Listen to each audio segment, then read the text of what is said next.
श्रीमद् भगवद गीता यथारूप अध्याय 1 कुरुक्षेत्र के युद्ध स्थल में सैन्य निरीक्षण।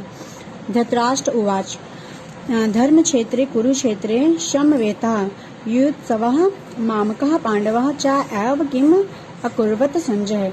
धृतराष्ट्र ने कहा, हे संजय, धर्मभूमि कुरुक्षेत्र में युद्ध की इच्छा से एकत्र हुए मेरे तथा पांडु के पुत्रों ने क्या किया। तात्पर्य यह है कि भगवद गीता एक बहुपठित आस्तिक विज्ञान है जो गीता महात्म्य में सार रूप में दिया हुआ है। इसमें यह उल्लेख है कि मनुष्य को चाहिए कि वह श्री कृष्ण के भक्त की सहायता से संवीक्षण करते हुए भगवद गीता का अध्ययन करे और स्वार्थ प्रेरित व्याख्याओं के बिना उसे समझने का प्रयास करे। अर्जुन जिस प्रकार से साक्षात भगवान कृष्ण से गीता सुनी और उसका उपदेश ग्रहण किया, इस प्रकार की स्पष्ट अनुभूति का उदाहरण भगवद गीता में ही है। यदि उसी गुरु परंपरा से निजी स्वार्थ से प्रेरित हुए बिना किसी को भगवद गीता समझने का सौभाग्य प्राप्त हो तो वह समस्त वैदिक ज्ञान तथा विश्व के समस्त शास्त्रों के अध्ययन को पीछे छोड़ देता है। पाठक को भगवद गीता में न केवल अन्य शास्त्रों की सारी बातें मिलेंगी अपितु ऐसी बातें भी मिलेंगी जो अन्यत्र कहीं उपलब्ध नहीं है। यही गीता का विशिष्ट मानदंड है। स्वयं भगवान श्री कृष्ण द्वारा साक्षात उच्चरित होने के कारण यह पूर्ण आस्तिक विज्ञान है। महाभारत में वर्णित धृतराष्ट्र तथा संजय की वार्ताएं इस महान दर्शन के मूल सिद्धांत का कार्य करती हैं। माना जाता है कि इस दर्शन की प्रस्तुति कुरुक्षेत्र के युद्ध स्थल में हुई, जो वैदिक युग से पवित्र तीर्थ स्थल रहा है।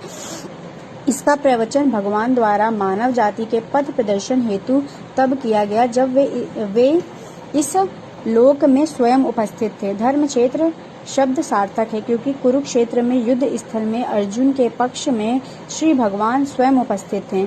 कौरवों का पिता धृतराष्ट्र अपने पुत्रों की विजय की संभावना के विषय में अत्यधिक संदिग्ध था।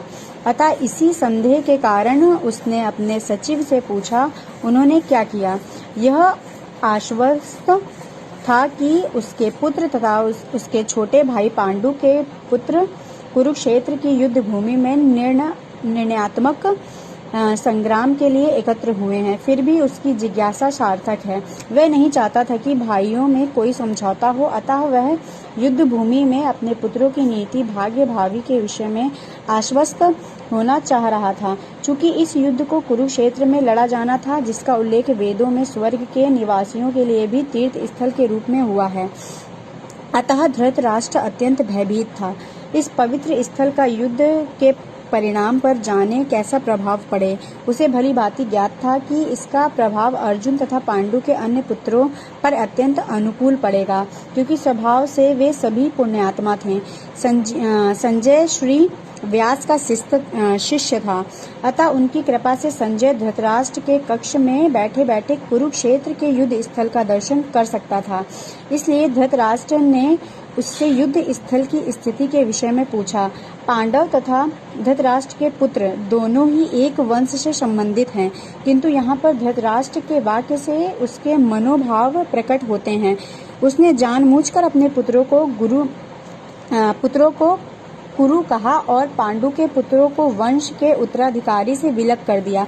इस तरह पांडु के पुत्रों अर्थात अपने भतीजों के साथ धृतराष्ट्र की विशिष्ट मनोस्थिति समझी जा सकती है।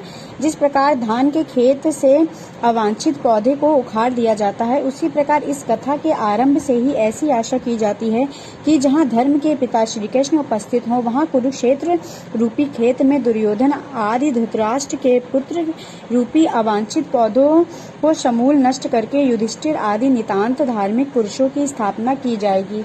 यहाँ धर्म क्षेत्रे तथा कुरुक्षेत्रे शब्दों की उनकी ऐतिहासिक तथा वैदिक महत्ता के अतिरिक्त यही सार्थकता है। संजय उवाच श्लोक 2 दृष्टवः तु पांडव अनीकम व्यूढ़ं दुर्योधन तदा आचार्यम् उपसंज्ञम्य राजा वचनम अब्रवीत। संजय ने कहा, हे राजन, पांडु पुत्रों द्वारा सेना की व्यूह रचना देखकर राजा दुर्योधन अपने गुरु के पास गया और उसने ये शब्द कहे। तात्पर्य यह है कि धृतराष्ट्र जन्म से अंधा था दुर्भाग्यवश वह आध्यात्मिक दृष्टि से वंचित था। वह यह नहीं जानता था कि उसी के समान उसके पुत्र भी धर्म के मामले में अंधे हैं, और उसे विश्वास था कि वे पांडवों के साथ कभी भी समझौता नहीं कर पाएंगे, क्योंकि पांचों पांडव जन्म से ही पवित्र थे। फिर भी उसे तीर्थ स्थान के प्रभाव के विषय में संदेह था। इसलिए संजय युद्ध भूमि की स्थिति के विषय में उसके प्रश्न के मंतव्य को समझ गया, अतः वह निराश राजा को प्रोत्साहित करना चाह रहा था। उसने उसे विश्वास दिलाया कि उसके पुत्र पवित्र स्थान के प्रभाव में आकर किसी प्रकार का समझौता करने नहीं जा रहे हैं। उसने राजा को बताया कि उसका पुत्र दुर्योधन पांडवों की सेना को देखकर तुरंत अपने सेनापति द्रोणाचार्य को वास्तविक स्थिति से अवगत कराने गया। यद्यपि दुर्योधन को राजा कहकर संबोधित किया गया है, तो भी स्थिति की गंभीरता के कारण उसे सेनापति के पास जाना पड़ा।